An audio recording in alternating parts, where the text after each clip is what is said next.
तो राहुल गांधी की एक चिट्ठी और मच गया हड़कंप बवाल।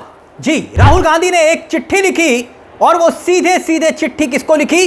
किसी और को नहीं बल्कि देश के प्रधानमंत्री नरेंद्र मोदी को चिट्ठी लिखी। अब इस चिट्ठी में ऐसा क्या है कि मोदी और नीतीश, उनका पूरा का पूरा प्लान फेल हो सकता है। बिहार वाला प्लान, पीएम मोदी और अमित शाह ने मिलकर जो बिहार चुनाव के लिए सियासी बिसात बिछाई थी ना, वो सब धरी की धरी रह सकती है। तो ऐसा क्या है इस चिट्ठी में? कुल मिला के कहें तो अमित शाह का जो सपना था, उस सपने को राहुल गांधी की एक चिट्ठी तोड़ सकती है। इस चिट्ठी में है क्या ऐसा? इस चिट्ठी का कितना जबरदस्त असर होने वाला है, उस पर मैं आऊं, मगर उससे पहले याद कीजिए राहुल गांधी बिहार के दौरे पर गए थे। यह उसी से जुड़ी हुई चिट्ठी है।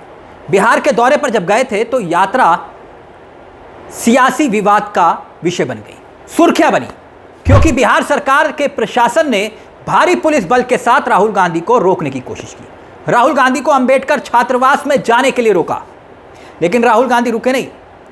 पैदल ही छात्रों के बीच जाकर उनसे बातचीत की और छात्रावास और छात्रवृत्ति की समस्या को जोर शोर से उठाने का वादा किया था।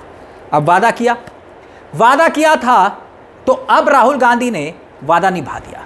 बस वही वादा राहुल गांधी ने पूरा किया है। अब ये चिट्ठी देखिए, राहुल गांधी अपने लेटर में जो लिख रहे हैं उससे संकेत क्या मिल रहे हैं? हाशिए पर रहने वाले समुदाय से आने वाले 90% छात्र इन समस्याओं की वजह से शिक्षा से वंचित हो रहे हैं। बाकायदा राहुल गांधी ने चिट्ठी में यह भी जिक्र किया कि हाल ही में बिहार के दरभंगा में अंबेडकर हॉस्टल के दौरान जो उन्होंने दौरा किया, उसका जिक्र करते हुए उन्होंने कहा कि वहां की स्थिति देखकर मैं स्तंभ रह गया।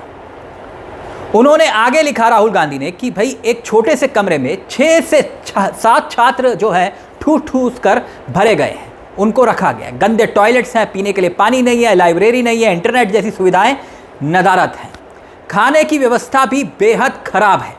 यानी सीधे चोट राहुल, नीतीश सरकार और मोदी सरकार की सोच पर कर। आगे क्या लिखते हैं राहुल गांधी, और फिर उसके बाद इस चिट्ठी का असर बताऊंगा, वो भी देखिए, और इसका असर क्या है वो आगे मैं आपको बताऊंगा। लेकिन राहुल क्या लिख रहे हैं आगे वो देखिए। पोस्ट मैट्रिक स्कॉलरशिप में देरी और भ्रष्टाचार आम बात है।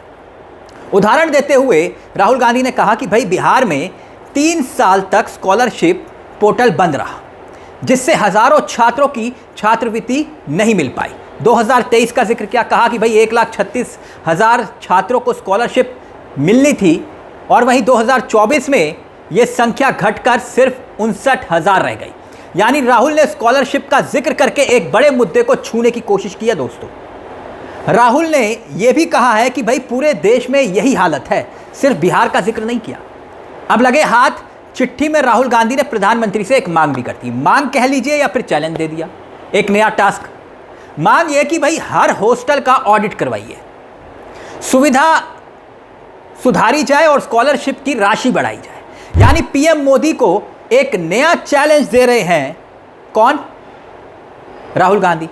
अब नीतीश और मोदी का बिहार प्लान इस चिट्ठी से कैसे फेल हो सकता है वो समझने की कोशिश करते हैं। 2 मिनट के अंदर मैं आपको प्लान बताता हूं, और वो प्लान जो है, जो सीधे तौर पर संकेत देता है कि भाई ये प्लान अगर कामयाब हुआ तो फिर बीजेपी और जेडीयू सर के बल आ जाएगी।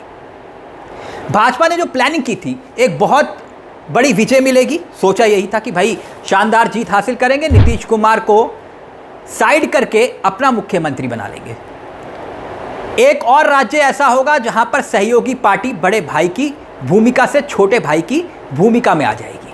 यानी जेडीयू छोटा भाई और बड़ा भाई बीजेपी, जैसे तमाम राज्यों में होता है। गठबंधन के आधार पर यह स्थिति देखी गई कि भाई 18% के आसपास तो नीतीश कुमार के पास वोट हैं, जो जेडीयू के साथ हर चुनाव में दिखाई देते हैं। 16%, 17%, 18%, 19%, इसके आसपास वोट बैंक नीतीश कुमार के पास खड़ा हुआ है। यानी जेडीयू का 17-18% वोट बैंक पक्का है। जो बीजेपी खेल कर रही है वो समझिएगा, क्योंकि ये अंक गणित का खेल है, और 18% अगर एक तरफा आ जाता है तो फिर सरकार बनाने में आसानी होती है। ये ताकत है नीतीश कुमार की, 18%, 19% के आसपास। बीजेपी हर बार इसी वोट बैंक के जरिए नीतीश कुमार का इस्तेमाल करती थी।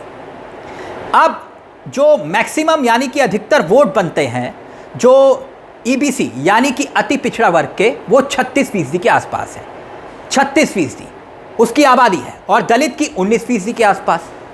खासकर जो महादलित वाला हिस्सा है, जो अति पिछड़ा है, इन दोनों को अगर जोड़ दें तो करीब 45-44% के आसपास ये वोट हो जाता है, 45-44% के आसपास। यानी कि राहुल गांधी कहां टारगेट कर रहे हैं वो समझिएगा। 18-19% नीतीश कुमार का वोट बैंक। अब यहां पर कुशवाहा, जो बीजेपी की अपनी रणनीति थी कि भाई उपेंद्र कुशवाहा, गैर यादव ओबीसी में जो कुर्मी कुशवाहा लोकुश वाला समीकरण है उसको साधा जाए उपेंद्र कुशवाहा के जरिए। फिर जितिन राम मांझी एक सहयोगी, दलित वोट बैंक को साधने की कोशिश।